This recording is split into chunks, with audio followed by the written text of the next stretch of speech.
Hey, it's Ed here. Today I want to talk about homelessness, addiction, and harm reduction. And I'm bundling all three of them because they're always in the news and they actually coincide with each other all the time. First, homelessness. Are there more homeless on our streets than a year ago, 2 years ago, 5 years ago?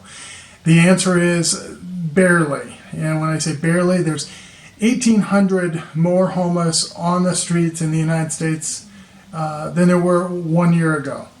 And that number is pretty insignificant unless you're one of the 1,800. Now, the cause of homelessness, that's been an argument and a debate.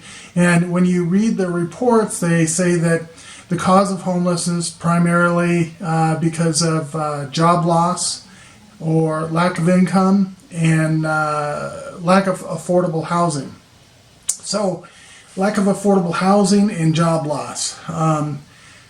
Is it they can't afford housing because they lost their job? Why did they lose their job?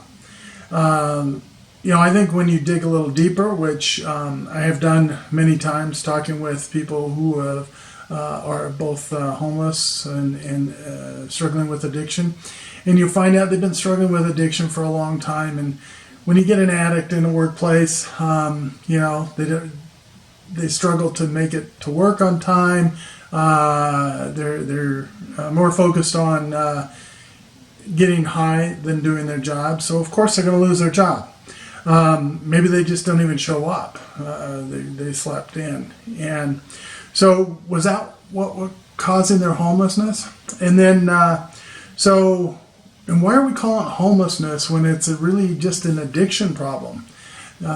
Sure, there's a lot of people out there that just fell on hard times and ended up homeless. But let's look at that. So in so many cities now, the city is allowing people just to build a tent camp wherever they want, in the parks, under bridges, in the woods. And so instead of people going to shelters and having to follow rules, they're living in these homeless camps, which are all over, and they're polluting, leaving their trash behind and needles. So a person who becomes homeless goes to one of these camps and pitches their tent, and they're feeling pretty bad about being homeless. They're emotionally broken. They're struggling with the reality of losing everything. So they see people using drugs and getting high all around them, and what would you do? You would want to escape that pain. And that's what happens with many of them, is they try to escape the pain and they think, well, I'll just use drugs this once.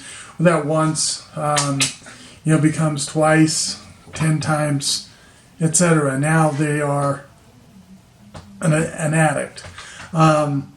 So now they're using drugs and they're chasing that high, the high that they'll never achieve again. But they use more and more and more to try to get that high that they got the first time, that relief from self-medicating of the pain, emotional pain, physical pain that they're struggling with.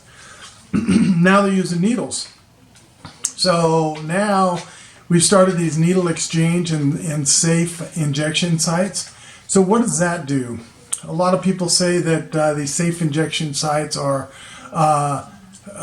reducing the number of needles on the street. They're reducing the spread of Hep C and HIV, and it's also given people an opportunity to talk to someone about their addiction and seek help.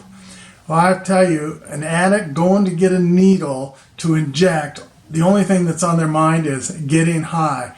They're not going to listen to you give them a speech or even hold your hand long enough to talk about their addiction and getting help. And I would love to see the statistics on that and see how many people actually go get help after going to a safe injection site or a needle exchange program.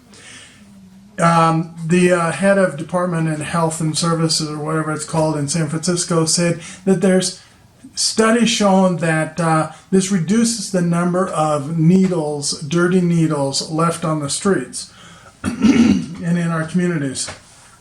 And so they gave out 4.8 million needles last year. They got back in their 13 drop-off sites 276,000 needles. So 4.8 million versus 276,000. So that leaves what, 4.5 million needles still floating around out there. And you know where they are. They're on the streets. They're in the parks. They're everywhere. And, you know, 5 years ago, did you see needles on the streets? Did you see needles in the parks? Did you have to worry about your kids going to the park and stepping on a needle? No, you didn't. So these harm reduction sites are, you know, touted as a benefit to the community. I don't see that they're a benefit to anyone because they're not reducing addiction. They're not reducing drug use. They're just causing people to be more open about their drug use. And maybe that's why we see so many homeless people on the streets now.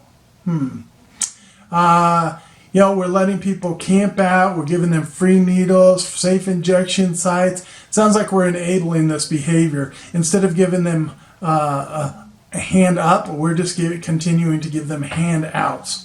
So now, you know, they talk about harm reduction. Harm reduction is, it should be getting people off of drugs, getting people into proper treatment. Wouldn't that be proper harm reduction?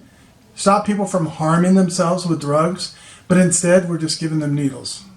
This really does not make sense. And a lot of people have argued with me and they said, oh, but Ed, you got to read the literature and you got to read the studies. And I've looked for the studies. I can't find them. I can't find any credible study that says this is actually a benefit. It sounds like all made up hooey to me. So what we need to do is spend that money on proper treatment. Getting people in long-term treatment, getting people off the streets, not letting them sleep on the streets in tents. Do you know how difficult it is for an addict to be an addict? It's torture. So the city is allowing people to remain in their addiction is actually torture. It's torturous to stay in their addiction. Ask any addict. Go down the street right now. Go down the street, ask an addict if they enjoy being in their addiction, if they enjoy having to spend every waking moment searching for money and drugs, stealing, lying, cheating. Their entire day is focused on chasing that next high, trying not to be dope sick. And you want someone to get help? Where's the help? There's not a treatment facility on every corner. And the treatment facilities that are out there, you're wasting your time in most cases because they're 14, 21, maybe even 28 days long. That's not nearly long enough to rewire the brain and get them over the problems that they've struggled with, which the problems that got them in their addiction in the first place, you know, the reason that they're self-medicating. So we need to change the way that we look at homeless, harm reduction, and addiction. And until we address all three of those, we're going to continue to see more people on the streets exhibiting destructive behavior, showing everyone disrespect, and just abusing our society as a whole. We're spending hundreds of thousands of dollars more and more every year, yet the addiction rates go up, the homeless go up, and we're not solving anything. So let's start this conversation over and let's try to figure out what the problem is, address the problem so we can solve it. If you haven't identified the problem, you can't solve it. Thanks and have a great day.